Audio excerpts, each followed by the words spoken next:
Some things exist simply to clear the path. They are not grand, nor do they seek praise. Their purpose is singular, to remove what hinders. This truth often vexes those whose entire existence relies on the intricate tangles they themselves have spun.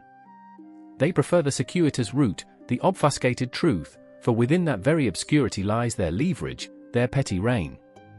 To them, the straightforward is not just an inconvenience, but an existential menace. The simple act of clarity, unwelcome as a sudden light in a shaded den, dismantles their careful constructions with an alarming lack of effort. Such is the way of the world. One entity's useful directness is another's inconvenient destruction. A thick, old root, gnarled and dense, had found its way beneath the stone wall of a neglected garden. It was not malicious, it simply grew, seeking purchase, drawing sustenance. Its growth was slow but relentless, a quiet, unthinking force. Directly above, clinging to the weathered stones, was a meticulously crafted spider's web, vast and intricate.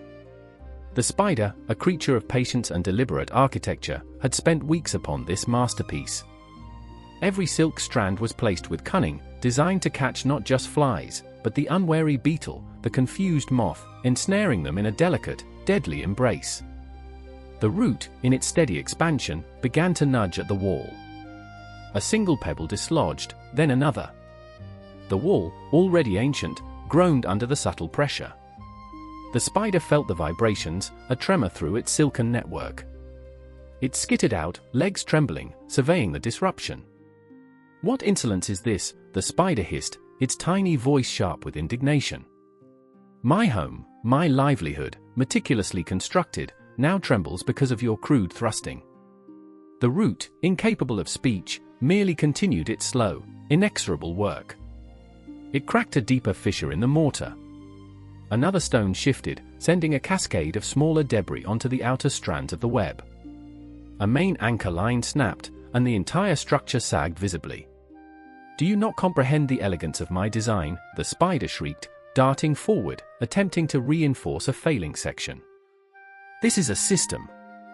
A delicate balance of tension and capture. Your brute force threatens to unravel everything." A small, dry beetle, previously caught in a lower section of the web, felt the slackening. With a desperate heave, it tore free from the now weakened silk and scurried away, a tiny victory born of the larger chaos. "Look," cried the spider, gesturing with a leg towards the fleeing beetle. "You have ruined my sustenance.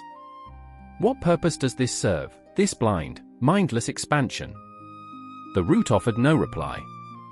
It was not concerned with purpose or elegance, only with its own nature. It continued to push, to grow. A large section of the stone wall finally gave way with a low rumble, scattering debris and utterly destroying the lower third of the spider's magnificent web. The spider watched, horrified, as its intricate traps lay in ruins, its patiently spun empire undone by the simple, unthinking force of growth. The root, oblivious, continued to draw moisture from the newly exposed soil, its dark, rough surface indifferent to the intricate catastrophe it had wrought. This narrative illustrates how foundational, unadorned truth or direct action, much like the root, is inherently disruptive to systems built on layers of pretense or intricate, self-serving arrangements.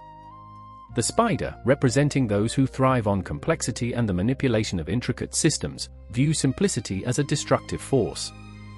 It cannot comprehend an entity that merely is, rather than schemes. The root's growth is not an attack, it is simply existence, but its very existence undermines the spider's carefully constructed world of control. The conflict arises not from malice, but from a fundamental incompatibility. One builds by layering, the other by clearing. One's prosperity depends on the other's suppression. The unadorned truth, like a persistent root, rarely asks for permission, it simply grows, and in doing so, rearranges the landscape for all.